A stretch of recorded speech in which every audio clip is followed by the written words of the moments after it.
ሰላም ሰላም፣ ጤና ይስጥልን። እንደምን አላችሁ? ሁሉ ሰላም፣ ሁሉ አማን። ይህ መልካሙ ሚዲያ ነው። በመጀመሪያ ለተወሰኑ ጊዜያት ጠፋ ብለን ቆይተናል። ለዚህም ታላቅ ይቅርታ እንጠይቃለን። ሊበሏት ያሰቧትን አሞራ ጅግራ ናት ይሏታል። እንኳንስ እናቴ ሞታ እንዲያውም አልቅስ አልቅስ ይለኛል ይላል የሀገራችን ሰው። ትራምፕ ከመቼውም ጊዜ በላይ ዛቻና ፉከራቸው፣ ስደተኛ ጠል አቋማቸው ብሶ ተባብሶ ቀጥሏል። የትራምፕ አስተዳደር ከ19 ሀገራት ወደ አሜሪካ ለተሰደዱ ግለሰቦች የተሰጠውን ግሪን ካርድ የመኖሪያ ፈቃድ በጥብቅ እንዲፈተሽ፣ እንዲመረመረ ማስጠንቀቂያና ትዕዛዝ ሰጥተዋል። የዩናይትድ ስቴትስ የዜግነትና የኢሚግሬሽን አገልግሎት ኃላፊ ጆሴፍ ኤድሎው እንዳሉት ፕሬዝዳንቱ ከአሳሳቢው ሀገር ላሉ መጻተኞች ወይም ስደተኞች መጤዎች የእያንዳንዱን ግሪን ካርድ መኖሪያ ፈቃድ ሙሉ መጠንና ጥብቅ የሆነ እንደገና ፍተሻ እንደሚደረግም አስታውቀዋል። ኤጀንሲው በዋይት ሀውስ በሰኔ ወር የወጣውን አዋጅ አፍጋኒስታን፣ ኩባ፣ ሄይቲ፣ ኢራን፣ ሶማሊያና ቬንዙዌላን ያካተተ መሆኑን ቢቢሲ ለቀረበለት ጥያቄ ማብራሪያ ሰጥቷል። ይህ ማስታወቂያ የመጣው አንድ የአፍጋኒስታን ዜጋ ረቡዕ ዕለት በዋሽንግተን ዲሲ ሁለት የብሔራዊ ጥበቃ ዘብ አባላት ወታደሮችን በጥይት ተኩሶ ሁለቱም ከባድ ጉዳትን ካስተናገዱ በኋላ ነው። ተጠርጣሪው ግለሰብ ራማላህ ላንክዋል አሜሪካ ከአፍጋኒስታን መውጣቷን ተከትሎ ለአፍጋኒስታን ልዩ የኢሚግሬሽን ጥበቃ በሚሰጥ ፕሮግራም በ2021 ወደ አሜሪካ መምጣቱም ተወስቷል። የዩኤስ ፕሬዝዳንት ዶናልድ ትራምፕ ጥቃቱ ትልቅ የብሔራዊ ደህንነት ስጋት መሆኑንም አስምረውበታል። የኤድሎ የማህበራዊ ሚዲያ ልጥፍ ሐሙስ ላይ ስለ ግሪን ካርድ መገምገሚያ ስለዚያ ጥቃት በግልጽ አልጠቀሰም። የዚች ሀገርና የአሜሪካ ሕዝብ ጥበቃ ከምንም በላይ ነው።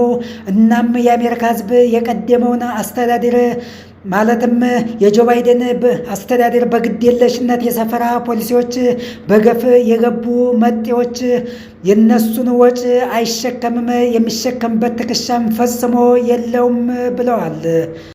ድጋሜ ምርመራውን ምን እንደሚመስል ተጨማሪ ዝርዝሮችም ተሰጥተዋል። ኤጀንሲው በሰኔ ወር ባወጣው አዋጅ የውጭ ሀገራት ዜጎች ወደ አሜሪካ እንዳይገቡ ከውጭ አሸባሪዎችና ከሌሎች የብሔራዊ ደህንነትና የሕዝብ ደህንነት ስጋቶች ለመጠበቅ ያለውን ዓላማም አስቀምጦ ነበር።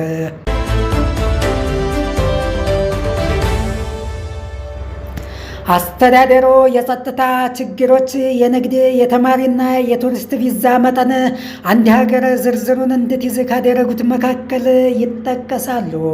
ታሊባን በልዩ ሁኔታ የተደነገገው ግሎባል አሸባሪ ኤስዲጂቲ ቡድን አፍጋኒስታንን ይቆጣጠራል ሲለ አዋጁ ተናግረዋል። አፍጋኒስታን ፓስፖርቶችን ወይም የሲቪል ሰነዶችን ለመስጠት ብቃት ያለው ወይም የትብብር ማዕከላዊ ባለስልጣን ስለሌላት ተገቢ የማጣራትና አስፈላጊ ፍተሻ የማድረግ እርምጃዎች የሏትም ተብሏል። ግሪን ካርድ የያዙ ሌሎች ሀገራት ማያንማር፣ ቻድ፣ ዲሞክራቲክ ሪፐብሊክ ኦፍ ኮንጎ እና ሊቢያ ተጠቃሾች ናቸው። ሮብ በአሜሪካ ጦር አባላት ላይ የተፈጸመው ጥቃት ከትራምፕ ጠንካራ ምላሽ ተሰጥቷል። ይህ ጥቃት በሀገራችን የተጋረጠውን ትልቁን የብሔራዊ ደህንነት ስጋት አጉልቶ ያሳያል ሲሉም አክለዋል። የመጨረሻው አስተዳደር 20 ሚሊዮን ያልታወቁና ያልተመረመሩ በቅጡ ያልተፈተሹ የውጭ ሀገር ዜጎች ከመላው ዓለም እርስዎ ለማወቅ እንኳን ከማትፈልጋቸው ቦታዎች እንዲገቡ አድርጓል። ይህን የመሰለውን አደጋ በእኛ ሕልውና ላይ የሚታገለው የትኛውም ሀገር የለም ሲሉም ተናግረዋል። ባለፈው ሳምንት ከግሪን ካርድ ግምገማው ጀርባ ያለው ይኸው ኤጀንሲ የአሜሪካ የዜግነትና የኢሚግሬሽን አገልግሎት በቀድሞው ፕሬዝዳንት ጆ ባይደን ስር የተቀበሉትን ስደተኞች በሙሉ መገምገሙንም አስታውቋል። ዶናልድ ትራምፕ ከሶስተኛው ዓለም ሀገራት ወደ አሜሪካ የሚደረገውን ስደት በዘላቂነት እንደሚያቆሙ እንደሚከለክሉም ዝተዋል። የዩኤስ ፕሬዝዳንት የብዙ አሜሪካውያንን ትርፍና የኑሮ ሁኔታ ከሸረሸሩት ፖሊሲዎች የዩኤስ ስርዓት ሙሉ በሙሉ እንዲያገግም ያስችለዋል ሲሉ በትሩዝ ሶሻል ማህበራዊ ሚዲያ ልጥፍ ላይ ጽፈዋል። ስለ እቅዳቸውም ሆነ ስለ የትኞቹ ሀገራት በይበልጥ ሊጠቁና ትኩረት ሊያደርጉ እንደሚችሉ ግን እምብዛም አልገለጹም። የእሱ አስተያየት አንድ አፍጋኒስታን በዋሽንግተን ዲሲ የብሔራዊ ጥበቃ አባላትን በጥይት ተኩሶ ገድሏል ተብሎ ከተከሰሰ ከአንድ ቀን በኋላ ሲሆን ከነዚህም መካከል አንዷ ሴት የብሔራዊ ዘብ ጥበቃ አባላት ሕይወቷ ማለፏም ታውቋል። ትራምፕ ክስተቱ ትልቅ የብሔራዊ ደህንነት ስጋት መሆኑን አስምረውበታል። የፕሬዝዳንቱ ቀጣይ ማስታወቂያዎች በኢሚግሬሽን ላይ ያላቸውን አቋም የበለጠ ማጠናከርንም ይገልጻል። በተኩስ ሩምታ ከየትኛውም ሀገር እዚህ ከሌለው የውጭ ዜጋን ከአሜሪካ እንደሚያስወግድ ቃል ገብተዋል። በዚያን ቀን ዩኤስ ውሳኔው የተደረገው የደህንነትና የማጣራት ፕሮቶኮሎችን እስኪገመግም ድረስ ነው በማለት ሁሉንም የአፍጋኒስታን የስደት ጥያቄዎች ማስተናገድ መቆሙንም እንዲሁ ተናግረዋል። ከዚያም ሐሙስ ዕለት የአሜሪካ የዜግነትና የኢሚግሬሽን አገልግሎት ዩኤስሲአይኤስ ከ19 ሀገራት ወደ አሜሪካ ለተሰደዱ ግለሰቦች የተሰጠ ግሪን ካርዶችን እንደገና እንዲፈትሽ እንዲመረምር ተናግረዋል። ኤጀንሲው በዋይት ሀውስ በሰኔ ወር የወጣውን አዋጅ አፍጋኒስታን፣ ኩባ፣ ሄይቲ፣ ኢራን፣ ሶማሊያና ቬንዙዌላን ያካተተ መሆኑን ቢቢሲ አመላክቷል።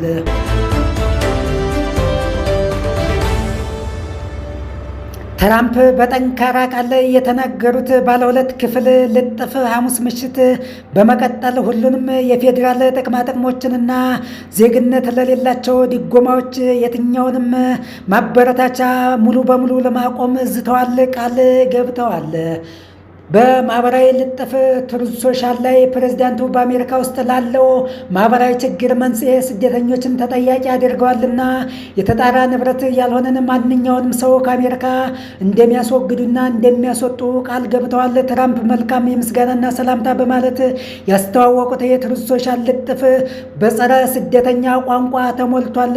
ትልልቅ ትችቶችም ተሰንዝሮበታል።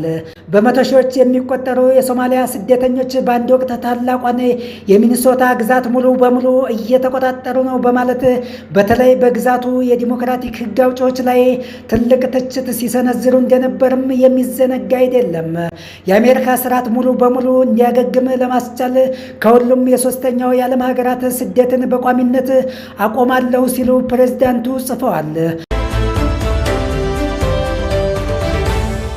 እንግዲህ የሶስተኛው ዓለም ሀገራት ዜጎች የሚባሉት በአፍሪካና እስያ እንዲሁም የተወሰኑ መካከለኛው ምስራቅ አካባቢ ያሉትን ነው። ዋይት ሀውስና ዩኤስሲአይኤስ ስለ ትራምፕ እቅድ ተጨማሪ ነገሮችን አልሰጡም። ትራምፕ በጽሁፋቸው ከረቡዕ ጥቃት ጋር በቀጥታ ያገናኙት ፕሬዝዳንቱ በዚህ ዓመት መጀመሪያ ላይ በአፍጋኒስታንና በሌሎች 11 ሀገራት በተለይም በአፍሪካና እስያ ዜጎች ላይ የጉዞ እገዳ ጥለዋል።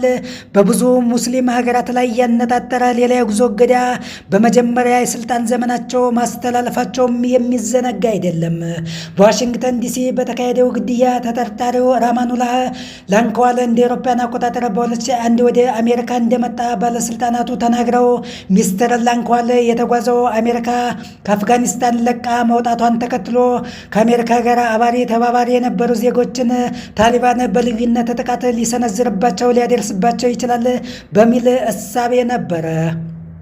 ሚስተር ላንከዋን እንደ አውሮፓውያን አቆጣጠር በ2024 ጥገኝነት ጠይቆ የነበረ ሲሆን ማመልከቻውን በዚህ ዓመት መጀመሪያ ላይ ተፈቅዶለታል ሲሉ አንድ ባለስልጣን ለቢቢሲ የአሜሪካ አጋር ሲቢኤስ ኒውስ ተናግረዋል። ከጥቃቱ በኋላ በቁጥጥር ስር የዋለውና ከባለስልጣናት ጋር ፈጽሞ እንደማይተባበር የተናገረው ላንከዋን በማግስቱ በጥይት ተመተው ከነበሩት የብሔራዊ ጥበቃ አባላት መካከል አንዷ ሕይወቷ ማለፏም ታውቋል። ሳራ ቤክሶሮም በደረሰባት ጉዳት ሞተች ሲል ተናግሯል። ከዌስት ቨርጂኒያ የመጣው የ20 ዓመት ወጣት ትራምፕ ወንጀልን ለመቆጣጠር የብሔራዊ የጥበቃ አባላትን ባሰማሩበት በከተማ ውስጥ እየሰራ እንደነበርም እንዲሁ ተናግረዋል። በአሜሪካ የምስጋና በዓል ወቅት በዲሲ ውስጥ ለመስራት ፈቃደኛ መሆኑን ጠቅላይ አቃቤ ሕግ ፓም ቦንዲ ተናግረዋል። ሁለተኛው የብሔራዊ ጥበቃ አባል የ24 ዓመቱ አንድሪው ዋልፍ በሕይወትና በሞት መካከል እያጣጣረ መሆኑም እንዲሁ እየተነገረ ነው። ውድ አድማጭ ተመልካቾቻችን ለዛሬ ያዝንላችሁ ዓለም አቀፍ ዜና ትንታኔያችን እዚህ ላይ እናበቃለን። እናንተም ጊዜ፣ ገንዘብ፣ ጉልበትና ጆሮአዊ ሕሊናችሁን በቅንነት ሰጥታችሁን አብራችሁን ስለዘለቃችሁ እጅግ በጣም እናመሰግናለን። ክብረት ይስጥልን። ሌላ ጊዜ በሌላ መረጃ ዳግመኛ እስከምንገናኝ መልካሙን ሁሉ እንመኝላችኋለን። መልካሙ ሚዲያ ታማኝ የመረጃ ምንጭ